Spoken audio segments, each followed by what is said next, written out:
Olá, olá, bom dia, bom dia, bom dia, bom dia, pessoal. Sejam bem-vindos ao canal Educação para mais uma aula de arte aqui comigo, professor Adeildo. Sejam bem-vindos todos. E hoje, olha só, a gente vai ver aí ainda uma linha de pensamento artístico contemporâneo, né, moderno contemporâneo, seguindo aquele pensamento, né, da arte moderna a partir dos anos 60, que vai se instituindo cada vez mais subjetivo. Nós vamos analisar hoje 3 expressões bem interessantes, né? bem cheias de suas próprias ideias, chamadas Junk Art, Land Art e a assemblage. A gente vai entender melhor como é que essas expressões se estabeleceram e se desenvolveram na arte hoje em dia, ou de 60 para cá. Hoje são 3 de outubro, né? Vamos ver aqui o nosso roteiro da aula. Aqui o objeto do conhecimento, que é o assunto da aula, do jeito que está escrito aí, a gente vai explicando depois a origem desses nomes: assemblage, junk art ou junk art e land art ou land art.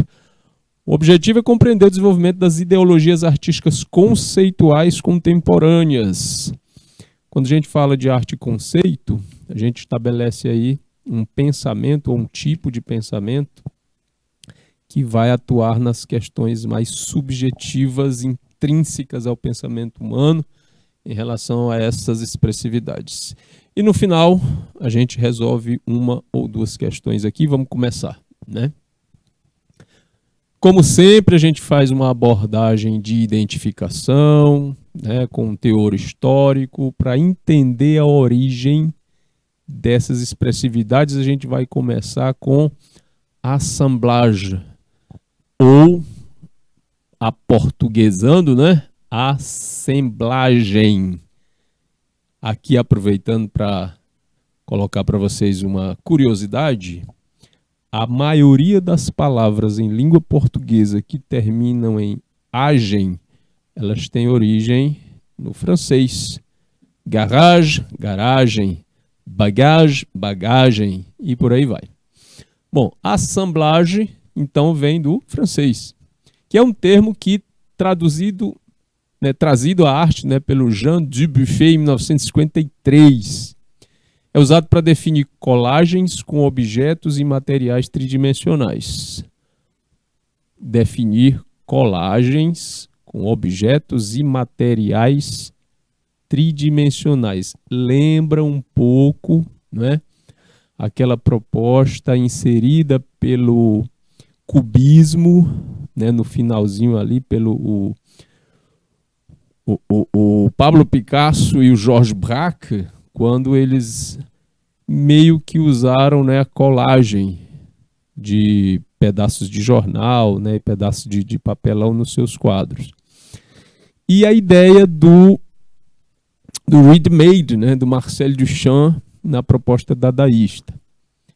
Bom, a assemblage é baseada no princípio que todo e qualquer material pode ser incorporado a uma obra de arte. Todo e qualquer material pode ser incorporado à obra de arte, a uma obra de arte, é o princípio básico dessa expressão conhecida como assemblage, criando um novo conjunto sem que este perca o seu sentido original. Então, é uma junção de elementos em um conjunto maior, onde sempre é possível identificar que cada peça é compatível e considerado obra.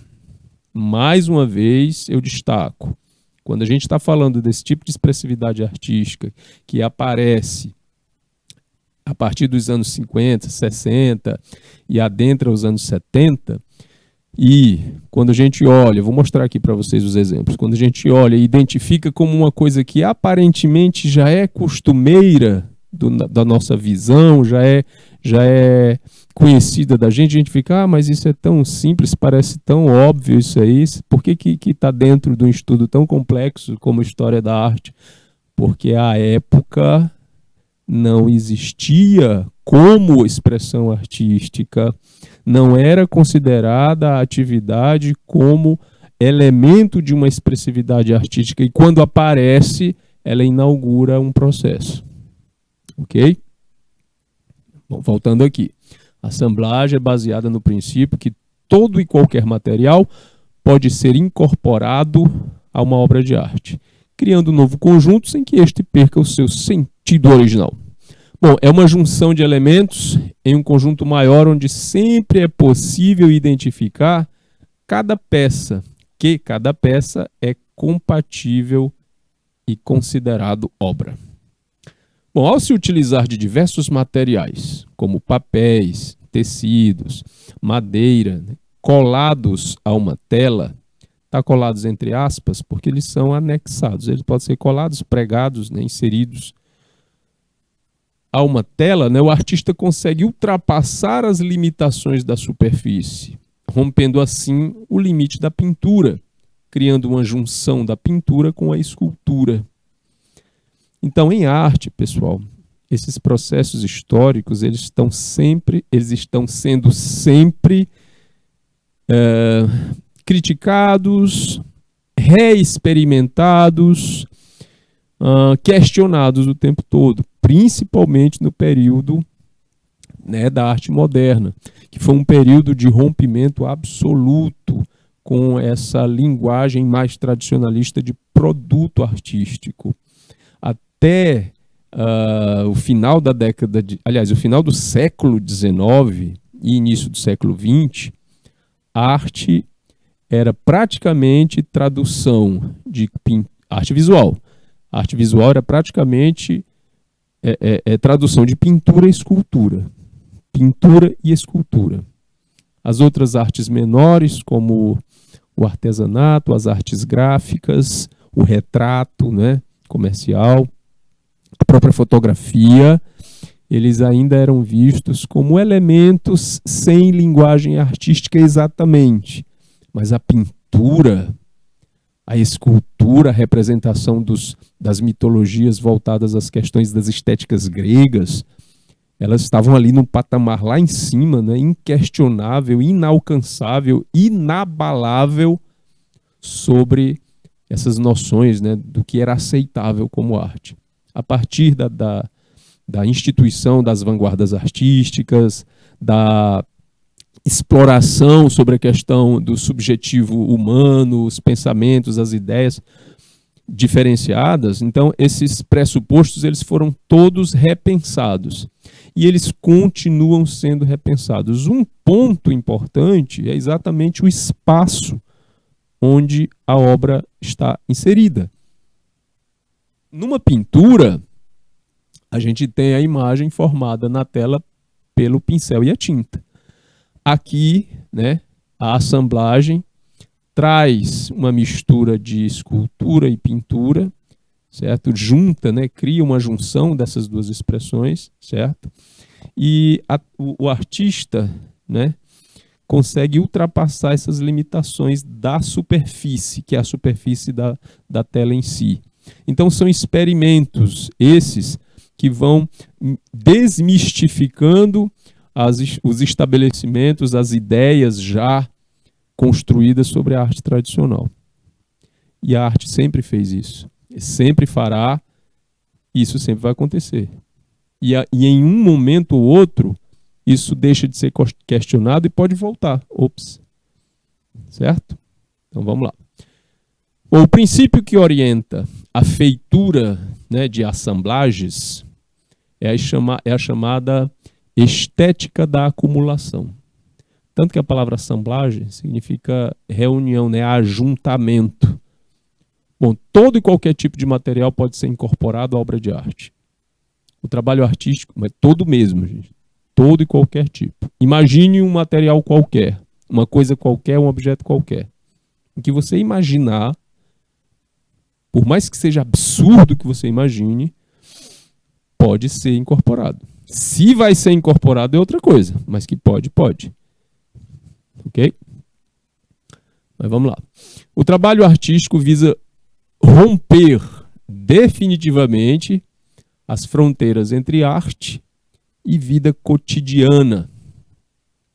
Ruptura já ensaiada pelo dadaísmo, sobretudo pelo Readmaden, né, de Marcel Duchamp, e pelas obras Mers, de Kurt Schwitters, certo? Esse aqui eu já falei no começo, né, aquela referência sobre os Readmades do dadaísmo de Marcel Duchamp.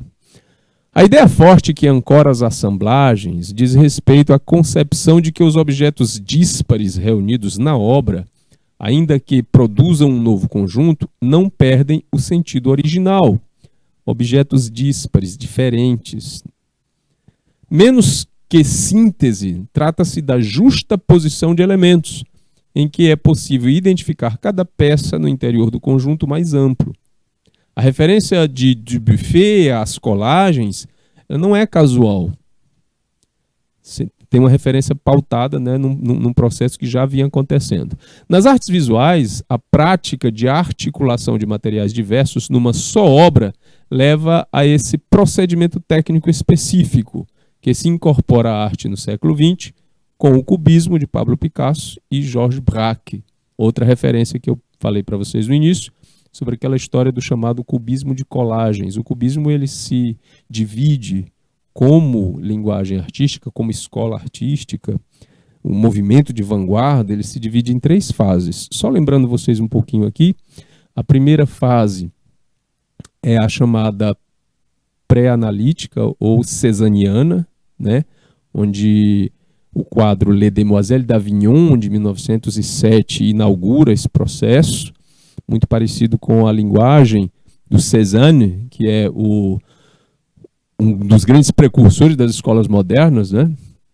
Ele começa impressionista, depois ele vai mudando seus aspectos e procurando analisar as imagens cada vez mais com sua essência formal. Aí o Pablo Picasso, junto com essas ideias, o Georges Braque e a influência da arte africana, das máscaras africanas, eles instituem essa ideia chamada de cubismo. Aí depois do pré-analítico, eles vão ter o cubismo analítico e depois o cubismo sintético, que vai ser chamado de cubismo de colagens, porque eles vão usar realmente outros materiais para colar, né, nos quadros pintados.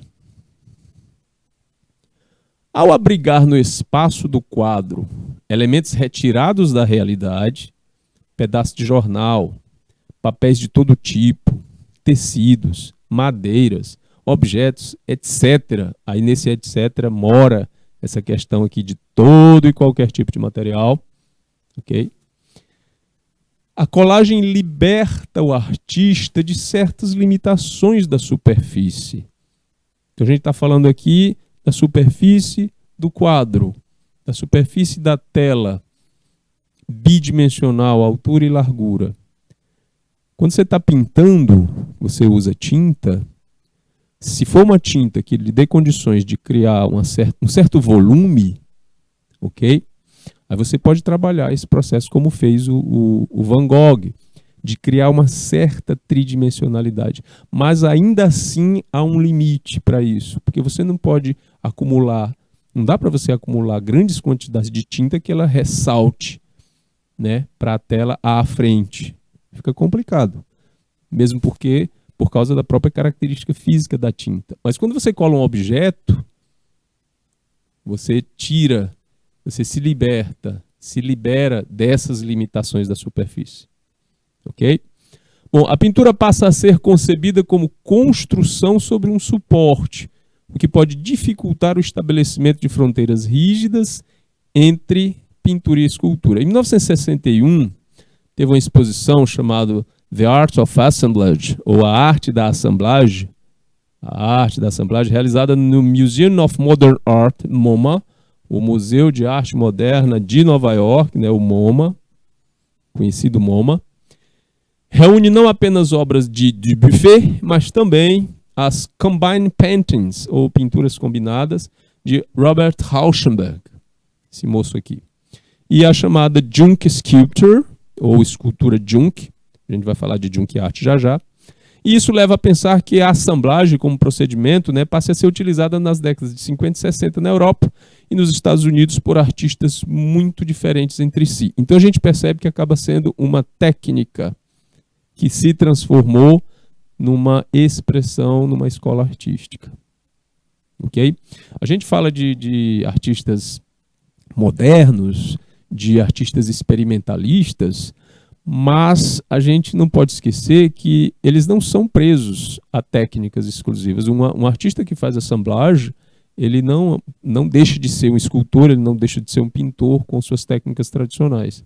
Então, essas escolas modernistas, essas novas linguagens, quando elas aparecem assim, elas são fruto exatamente de experimentações, de processos que partem de um pensamento que foi construído como ideia e escrito, que é analisado pelos estudiosos de arte, pelos próprios artistas, pelas pessoas que fazem os cursos de formação dentro dessas escolas de arte, e elas vão inventando, reinventando, transfigurando e apresentando para o núcleo artístico, onde acontecem as exposições, essas novas discussões. Depois de um tempo, e bote tempo nisso, porque essas experimentações elas só vão chegar para nós, né, chamado o público, as pessoas comuns, depois de algum tempo, porque a gente vai se acostumando, já expliquei aqui em algumas aulas, a gente vai se acostumando de pouquinho com as novas experiências artísticas. A gente ainda tem leituras tradicionais muito fortes. Quando a gente vai fazer um desenho, uma pintura, tirar uma fotografia, se arrumar para fazer uma selfie, a gente ainda está com aquelas nossas referências ainda tradicionais de composição, né, de cor, de posicionamento. Tudo isso ainda faz parte da nossa leitura. Apesar da gente já atingir, né, comportamentos e utilizações diferentes, né, mais voltadas para o moderno, certo? E aí, quando a gente vê esses procedimentos que a gente acha estranho, e a gente percebe que já estava acontecendo da metade do século XX para cá, a gente se espanta um pouco. Mas vamos lá, olha aqui um exemplo de assemblagem. Falei, coloquei aqui instâncias, né, de ideia, de experimentação, aí apresento essa imagem, que é uma estrutura, né, um quadro com uma estrutura, uma moldura simples, um fundo de papel, um fundo de madeira forrado de papel, com tênis grudados. Essa é a proposta artística da assemblagem. Uma das, certo? Percebam que não foi jogado, os tênis não foram jogados aleatoriamente. Quando a gente fala qualquer material pode ser utilizado, e quando a gente fala que essa ideia, essa imagem assim, ela vai redefinir os nossos preceitos quanto à arte tradicional, a gente não pode esquecer que esses artistas ainda trabalham com organização visual, com composição, com mensagem a ser passada. Então esses tênis foram colocados nessa posição, foram escolhidos esses modelos, essas cores, tudo de maneira proposital para atingir uma mensagem específica do artista. Não, poderia ser jogado? Poderia ser jogado, mas mesmo jogado, ela teria usado uma quantidade diferente, porque se foi jogado, era atingindo outro tipo de mensagem. E por aí vai esse pensamento. O que o artista nunca vai fugir é dessa proposta de como a imagem atinge quem está observando. E existem linguagens próprias para essas interpretações que a gente chama de composição. E essas composições não podem ser ignoradas de forma alguma. Ok? Viu um quadro desse? Uma estrutura como essa? Você já entende. Ah, tá. É uma escola artística moderna chamada de assemblage, que começou a ser estabelecida aí a partir dos anos 50, 60. Chega ao Brasil também. Depois a gente vai ver como. Aqui, outro exemplo. Parece um console, um joystick de videogame.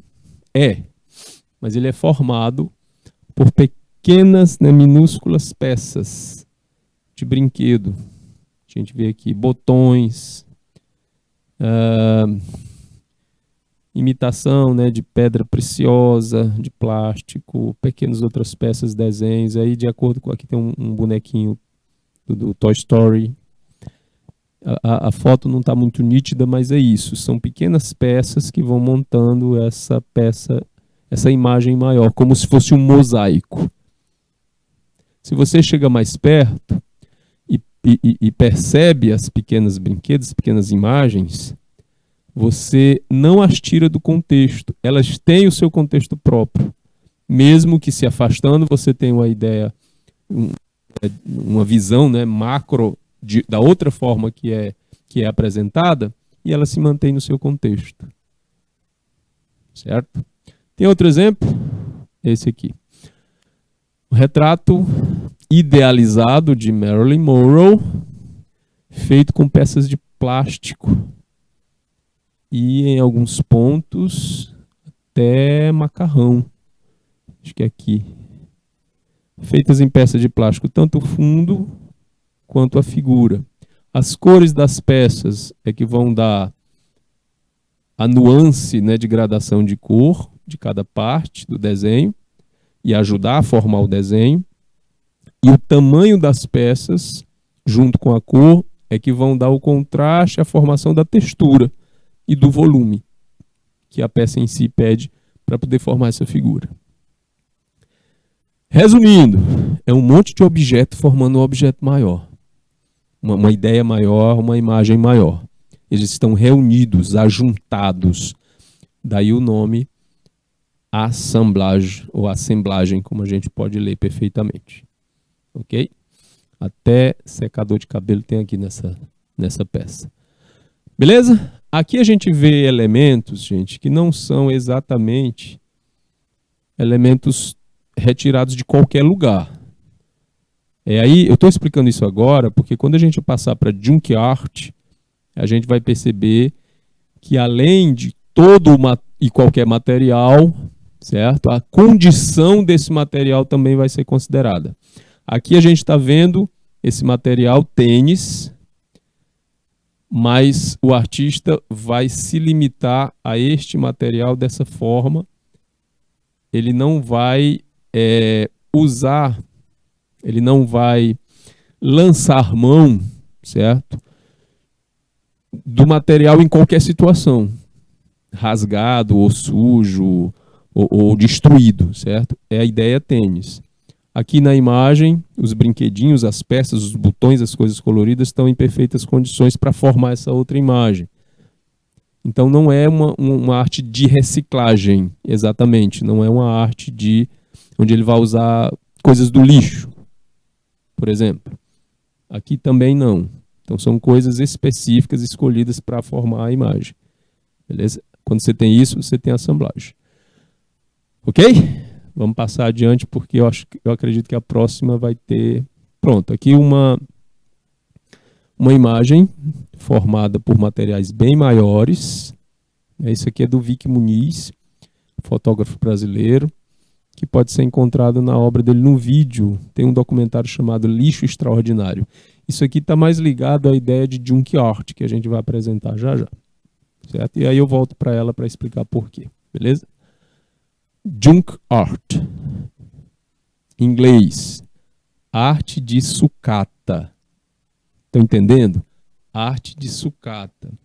Sucata geralmente a gente encontra também no lixo. Então, voltando aqui um pouquinho. Nada disso aqui é sucata exatamente. Aqui são tênis usados, é diferente de lixo, de sucata. Nada disso aqui dessa imagem é sucata, coisa tirada de fora do lixo. Aqui também não.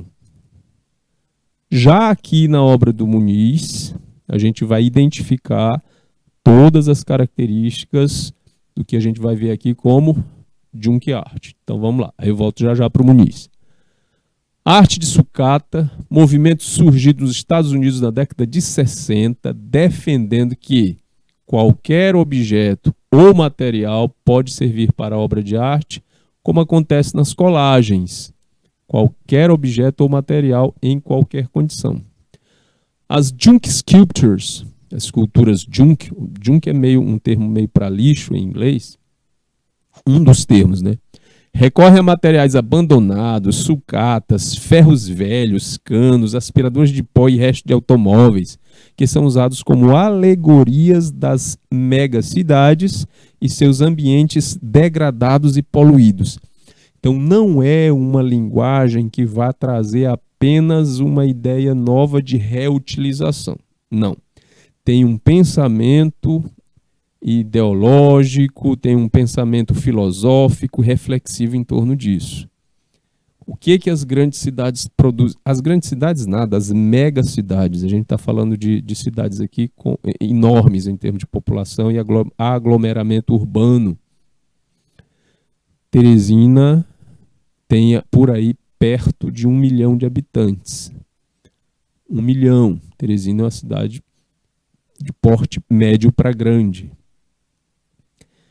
Quando você pega megalópolis como a cidade de São Paulo, que já ultrapassou os 20 milhões de habitantes há muito tempo, cidade do México, capital do México, que tem muito mais gente do que em São Paulo, Nova York, Tóquio, Mumbai, Delhi, Nova Delhi, é gente pra caramba. E onde tem gente na nossa sociedade, a gente está o quê? Consumindo, produzindo, consumindo, produzindo, consumindo, produzindo e gerando resíduo.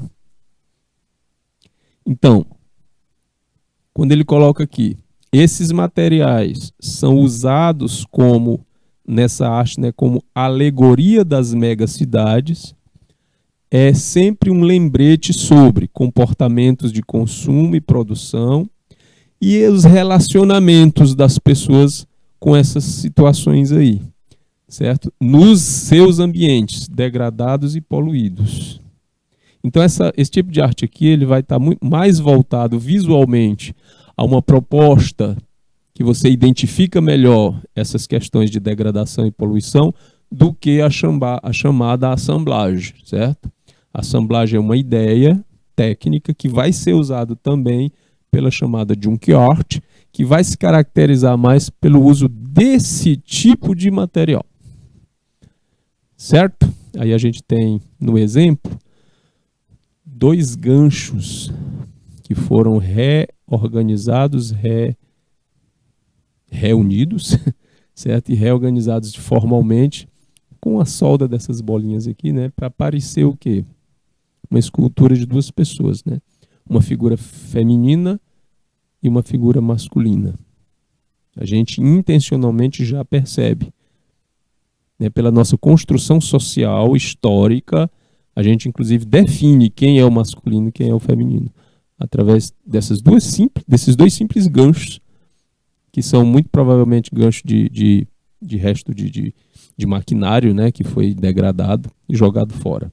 Eles foram ajuntados, polidos, pintados e soldados nessa peça de baixo. E pela condição deles, de como eles foram encontrados, eles estão aqui nas junk art.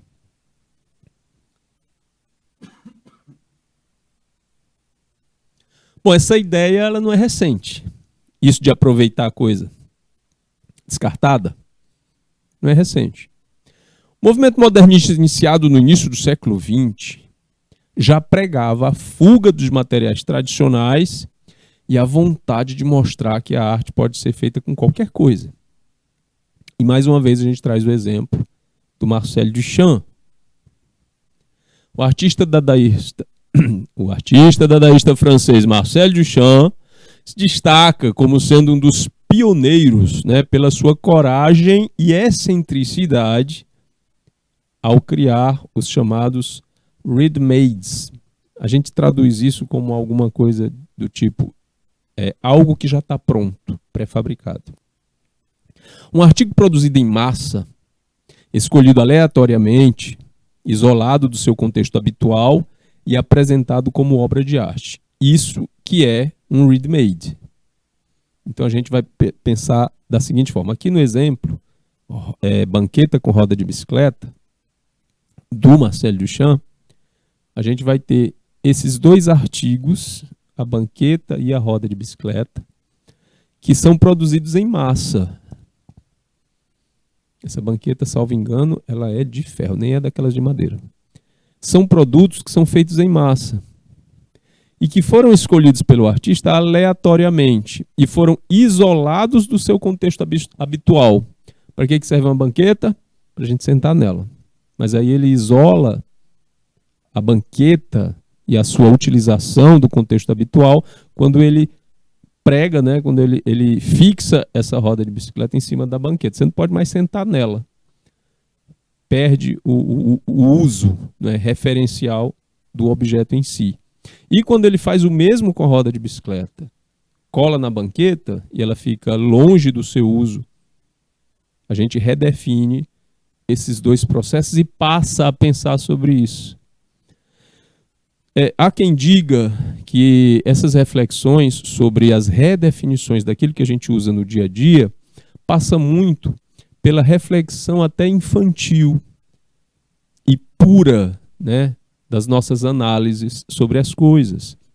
Quando a gente é criança, acontece muito da gente se perguntar sempre sobre a origem das coisas, de onde é que elas vieram e por que que elas se chamam assim. Quem nunca se fez uma pergunta como essa? Tipo, por que que cadeira se chama cadeira? Por que que não chama outra coisa? Por que que relógio chama relógio? Por que que tal objeto é só assim, não pode ser de outro jeito?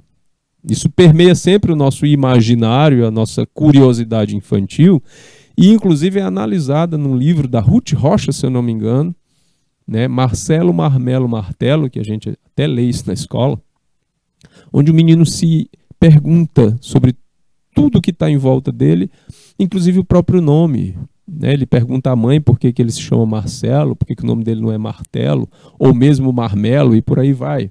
É um jogo simbólico, certo? Semiótico, com a significação das coisas, dos nomes, né? Dos objetos e da nossa relação com eles. Então, é nessa quebra ou no levantamento do questionamento, da imposição, da reflexão, que o readymade, né, trazido pelo Marcel Duchamp, transporta e traz para a gente. Aí, morando nessa possibilidade, aparece as junk art. Okay? A gente tem como exemplo aqui, né, como já expliquei, a famosa roda de bicicleta, elaborada em 1913, e que se encontra atualmente no Centro Pompidou, em Paris. O Centro Pompidou é um museu diferente, né, para arte modernas e comportamentos. Como é que é o nome lá, meu Deus? Comportamentos contemporâneos. Pronto, às vezes as palavras fogem, mas a gente cata de novo. E comportamentos contemporâneos. A gente traz de novo a questão do cubismo. Ok? Famoso na história da arte, o cubista Pablo Picasso, sem dúvida nenhuma, também está entre os precursores da junk art. Aí a gente mais uma vez percebe que a assemblagem e junk art vão andar ali pertinho uma da outra. O que vai destacar a junk art da assemblagem é essa extrapolação do material utilizado para a formulação da obra artística, que vai passar pela sucata, pelo lixo. Okay? Então, ele é um dos precursores, visto que no mesmo período que Duchamp, ele sai do eixo pictórico para lançar a sua guitarra cubista sintética feita com chapas metálicas e fios. É uma escultura. A peça, né, encontra-se atualmente no Museu de Arte Moderna de Nova York, né, o MoMA. Aí a gente volta lá no Vic Muniz para analisar essa peça enquanto junk art. No documentário Lixo Extraordinário, a gente vai perceber o trabalho que o Vic vai fazer, o Vic Muniz, é um artista brasileiro que mora em Nova York, vai fazer dentro de um lixão específico no Rio de Janeiro. Ele vai trabalhar com as pessoas que catam lixo lá, né? Ele vai entrevistar essas pessoas, ele vai saber sobre a vida delas, sobre a vivência delas dentro do processo, né, de catar lixo. E ele vai propor a essas pessoas uma redefinição da própria imagem delas. Então ele vai fazer fotografia dessas pessoas, ele vai pedir, né, logicamente, a permissão delas para elas serem fotografadas. Algumas dessas fotografias vão ser feitas em estúdio, onde ele vai fazer releituras de pinturas tradicionais, como A Morte de Marat, do Jacques-Louis David, por exemplo. E aí ele repensa essas fotografias projetando elas num espaço imenso, né, num galpão, e cobrindo essas fotografias, cobrindo essa imagem com esse material que vocês veem aqui. Tem pneu velho, tem megafone quebrado, tem botijão, tem capacete, tem tudo aqui, do lixo. Estruturas maiores, sofá velho. As peças pequenas vão compondo as linhas menores e o sombreamento. Daí ele fotografa essa montagem de Junkyard. E a fotografia é a obra em si. Ele faz várias dessas. Daí ele leva as fotografias para uma exposição em Nova York. As fotografias são vendidas, parte do dinheiro das vendas são redirecionadas para as associações dos catadores de lixo aí dessa região. Algumas pessoas em Nova York interessadas na história das pessoas que foram entrevistadas e fotografadas se oferecem para ajudar, e o Vic Muniz faz um link, né, ele ajuda nesse processo para que essa ajuda chegue a essas pessoas, e acaba também fazendo o que a arte deve fazer, que é a transformação social. Vic Muniz é um artista brasileiro, modernista, que está muito voltado para essas questões também de repensar o processo social e como as pessoas estão se virando, né, dentro de um país como o nosso, né, todo cheio de diferenças sociais e tudo mais. O trabalho dele, nesse sentido, se aproxima ao do outro fotógrafo famosíssimo no mundo todo, brasileiro, Sebastião Salgado. Ok? Relacionando tudo isso, a gente vai para, continuando aqui, né? Vamos falar do artista ucraniano Vladimir Tatlin. O Vladimir viaja para Paris em 1913. Sai lá da Ucrânia e vai para Paris nesse ano. Se empolga com as construções tridimensionais de Picasso, como, por exemplo, essa aqui que a gente viu. Guitarra cubista. E leva para a Rússia a ideia de produzir esculturas abstratas. Gente, aqui eu disse ucraniano. Nessa época, a Ucrânia ainda fazia parte do território das repúblicas socialistas soviéticas. A Rússia. Tudo era conhecido como a mãe Rússia. Okay? Hoje a Ucrânia é território separado da Rússia e está nessa coisa do conflito que todo mundo sabe que está acontecendo lá. Bom, ele leva isso para a Rússia, a ideia de produzir esculturas abstratas com diversos materiais, formando a base para a criação do movimento construtivista, que é um movimento que vai estar muito presente em termos de ideologia lá na arte concreta e neoconcreta que vem para o Brasil. Quando vocês podem lembrar aí, talvez, do Amílcar de Castro, a gente falou dele numa aula, acho que foi aula passada ou aula retrasada, sobre concretismo e neoconcretismo. E ele vai trabalhar com isso, com peças de ferro, né, e de aço, recortadas, abstratas, dentro de uma estrutura construtivista. Então o Tatlin faz isso, pega a ideia, né, leva para a Rússia, forma a base para a criação do movimento construtivista, quando ele vai produzir esculturas abstratas com diversos materiais. Em 1914, utilizando ferro, cobre, madeira e cordas em suas experimentações estéticas, aí a gente percebe bem que o que eu já falei para vocês da outra vez. Você não vira artista da noite para o dia, trabalhando e produzindo e vendendo e ganhando dinheiro como se você estivesse numa quitanda, num mercadinho, atrás do balcão, produzindo, botando no balcão para vender e o pessoal levando e comprando. Não. O artista, todos os artistas têm o seu ganho financeiro por várias situações. A maior parte deles trabalham dentro das situações tradicionais, porque é ainda o que o mercado popular consome, certo? Mas todos eles estudam, se desenvolvem nos estudos, se aprofundam em questões estéticas e experimentais. Então, quando aparece uma coisa assim, Não é que a pessoa teve ideia, ei, ficou famoso com isso aí, vendeu a peça, ficou rico. Isso é coisa de filme. Essas mudanças estéticas que a gente vê na história da arte são muitas vezes, na maioria das vezes, experimentações estéticas, certo? Que são lançadas, que são percebidas, e muitas vezes elas só ganham notoriedade muito tempo que o artista, né, já foi.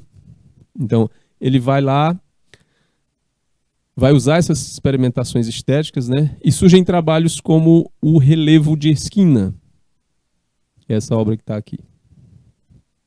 E os trabalhos vão ganhando outras proporções, né, saindo dos limites das galerias, como as obras do norte-americano David Smith, chamado Hudson River Landscape, de 1951, que é esse daqui. Lugar de fuga do rio Hudson, ou Hudson River Landscape. Certo, galera? Então, é isso aí sobre Junk Art. Tem mais sobre? Vamos entrar agora para a chamada Land Art, ou Land Art, certo? Que também é conhecida como Earth Art ou Earthwork. Eita, professor. Arte da terra ou trabalho da terra. Mas é mais fácil chamar Land Art, certo? Bom, esse tipo de arte se refere, né, ao terreno natural, né? Se refere ao tipo de arte em que o terreno natural, em vez de prover o ambiente para uma obra de arte, é ele próprio trabalhado de modo a integrar-se à obra. Estão entendendo? Land significa terra, lugar. Um lugar que se habita, um lugar que se vive, muitas vezes. A gente traduz isso para o português como Lândia. Vou provar para vocês. Lá na terra do Disney, aquele espaço que ele criou para ser representativo do mundo fantasioso, né, do Disney, do Walt Disney, do Walter Disney, é chamado de Disneyland. A gente traduz para cá Disneylândia, ou a terra do Disney. Certo? Então, além de arte, que a gente pode até traduzir como Artilândia, surgiu em finais da década de 60, em parte como consequência de uma insatisfação crescente, né, em face da deliberada monotonia cultural, não uma chatice cultural, pelas formas simples do minimalismo, e em parte como expressão de um desencanto relativo à sofisticada tecnologia da cultura industrial, bem como ao aumento do interesse às questões ligadas à ecologia. Então uma coisa foi sendo ligada à outra e vai aparecendo essa história de land art.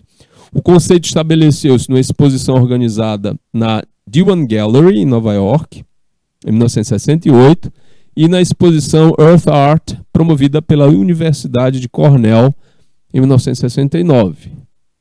Vamos ver a imagem, que a gente... Já a gente vê a imagem, que a gente tem uma ideia melhor do que é isso.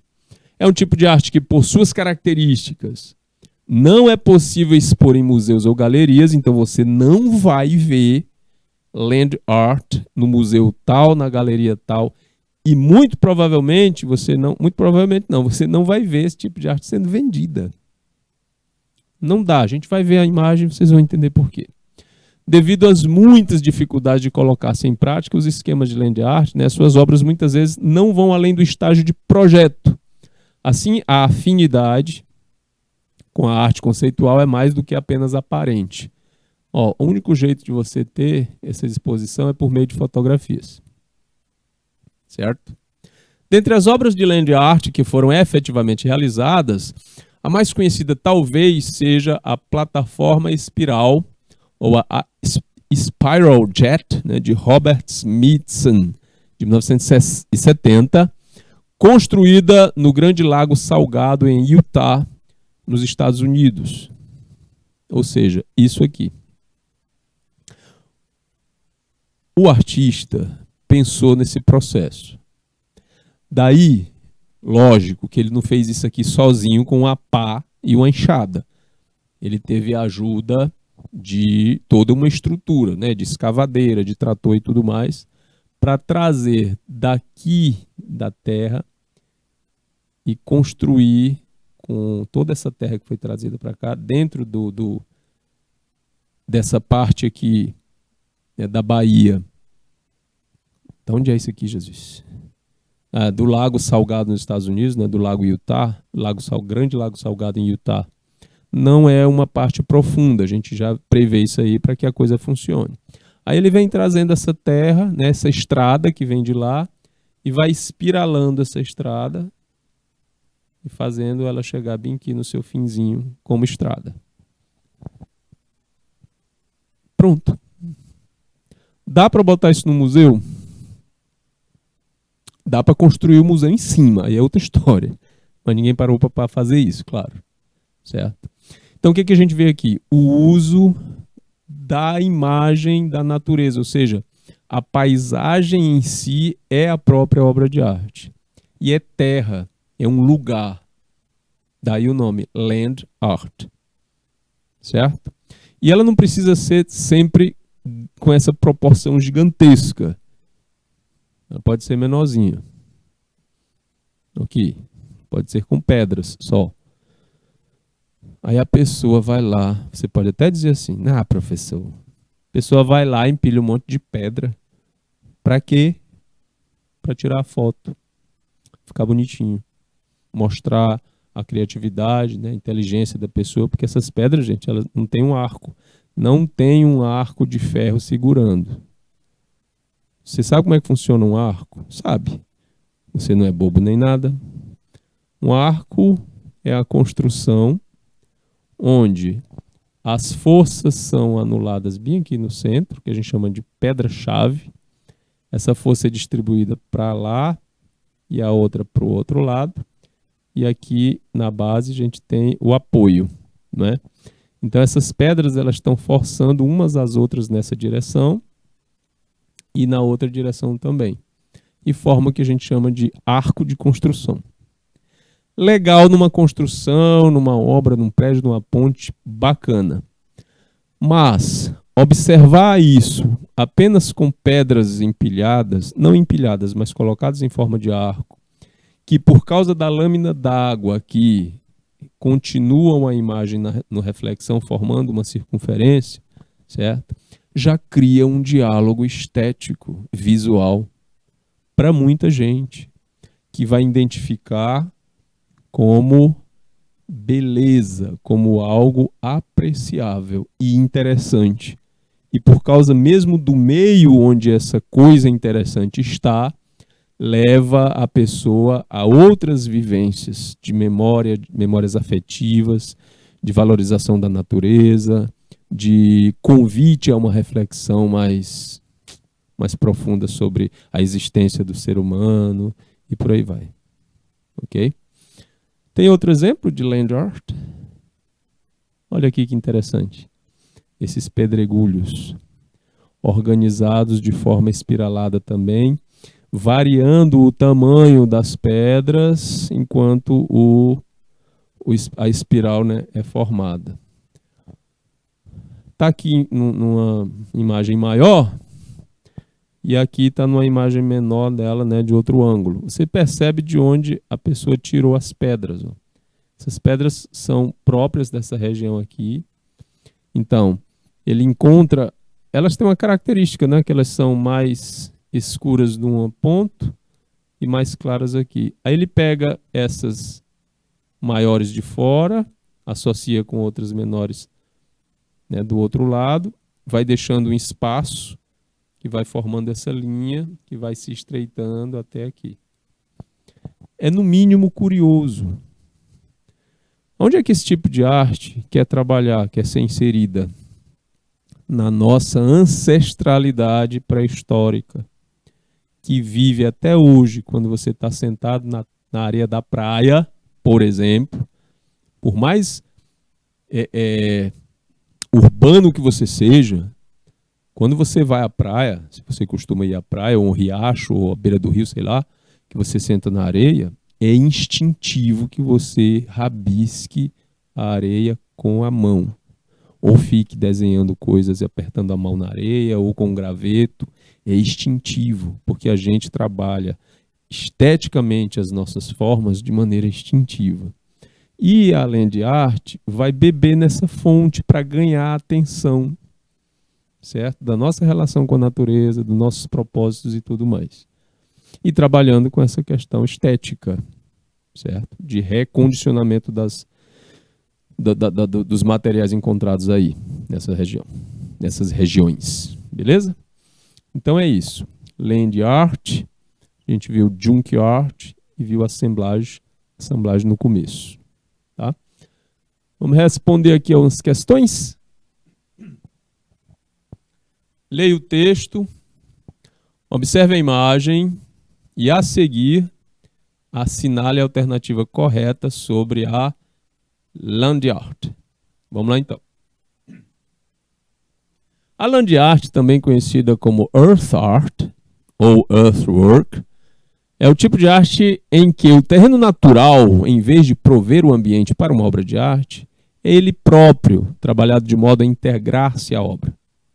A land art surgiu em finais da década de 60, em parte como consequência de uma insatisfação crescente em face da deliberada monotonia cultural pelas formas simples do minimalismo, em parte como expressão de um desencanto relativo à sofisticada tecnologia da cultura industrial, bem como ao argumento do interesse às questões ligadas à ecologia.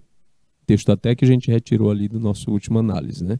E aqui uma figura que também traz questão da land art aqui. Pedras empilhadas na beira de uma pequena cachoeira. E não são pedras assim de tamanhos iguais para se empilhar. Elas formam figuras e essas pedras elas não são coladas. A paciência de quem ficou aí equilibrando essas pedras para tirar a fotografia foi no mínimo, né? É no mínimo louvável. Então, vamos lá. Letra A. Land art. É um tipo de arte que, por suas características, não é possível expor em museus ou galerias, a não ser por meio de fotografias, devido às muitas dificuldades de colocar-se em prática os esquemas de land art. Suas obras muitas vezes não vão além do estágio de projeto, assim, a afinidade com a arte conceitual é mais do que apenas aparente. Letra B. Esse tipo de arte apresenta fascínio pela tecnologia moderna e a utilização de métodos mecânicos de reprodução, como a fotografia e a impressão tipográfica. Letra C. Esse tipo de arte, o land art, reivindica uma ruptura com o passado, buscando novas formas, assuntos e estilo que melhor representa a modernidade, era das máquinas, aeroplanos, fábricas e da velocidade. Letra D. Com suas formas geométricas representadas, na maioria das vezes, por tubos e cilindros, essa arte rompeu com os padrões estéticos que primavam pela perfeição das formas na busca da imagem realista da natureza. A imagem única e fiel à natureza, tão apreciada pelos europeus desde o Renascimento, deu lugar a esta nova forma de expressão, onde um único objeto pode ser visto por diferentes ângulos ao mesmo tempo. E letra E, as principais características desse tipo de arte são ênfase nos temas da natureza, principalmente de paisagens, uso de técnicas de pintura que valorizam a ação da luz natural. Bom, sobre o que a gente já viu e já leu sobre land art, que a gente acabou de ver, certo? É claro, lógico e perfeito, que esteja correto exatamente aqui. Letra A. Exatamente o que está lá no texto, né? Um tipo de arte que, por suas características, não é possível expor em museus ou galerias, a não ser por meio de fotografias. A letra B fala em métodos mecânicos de reprodução. Não. A fotografia é uma das maneiras de se expor, mas não de produzir a land art. Não confunda. A letra C, ruptura com o passado, buscando novas formas, assuntos e estilos. Isso aqui é característica de um movimento, né? Máquinas, aeroplanos, fábricas e velocidade. É uma característica de um movimento, de uma escola vanguardista conhecido como futurismo. Então não tem a ver com o land art. Aqui na letra D, um texto enorme falando de relação do tradicionalismo com o renascimento. E não vai ter esse processo colocado aí. E a letra E ênfase nos temas da natureza, tá certo, principalmente de paisagens, tá certo, mas aí ele vai falar de técnicas de pintura. Então, não, o Land Art não vai usar técnicas de pintura, beleza? Então, letra A como a correta. Próximo aqui. É correto afirmar que a assemblagem foi, letra A, sistematizada e experimentada por Pierre Mondrian a partir de 1959. Sistematizada e experimentada por Christo, artista búlgaro, a partir da década de 60.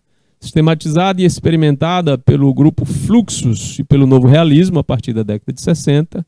Criada por Alexandre Calder a partir da década de 60. Criada por Marcel Duchamp e esquematizada por Tristan Tzara no início do século XIX. O que a gente viu sobre a assemblagem é a relação dela com o Marcel Duchamp em relação ao dadaísmo, só que ela não foi criada pelo Marcel Duchamp, certo? O Tristan Tzara e o Marcel Duchamp criaram o dadaísmo, ok? O Alexandre Calder vai trabalhar com arte cinética, a arte das peças em movimento. O grupo Fluxus e o Novo Realismo, certo? Vão estar trabalhando com outra linha de pensamento, produção de pintura, ok?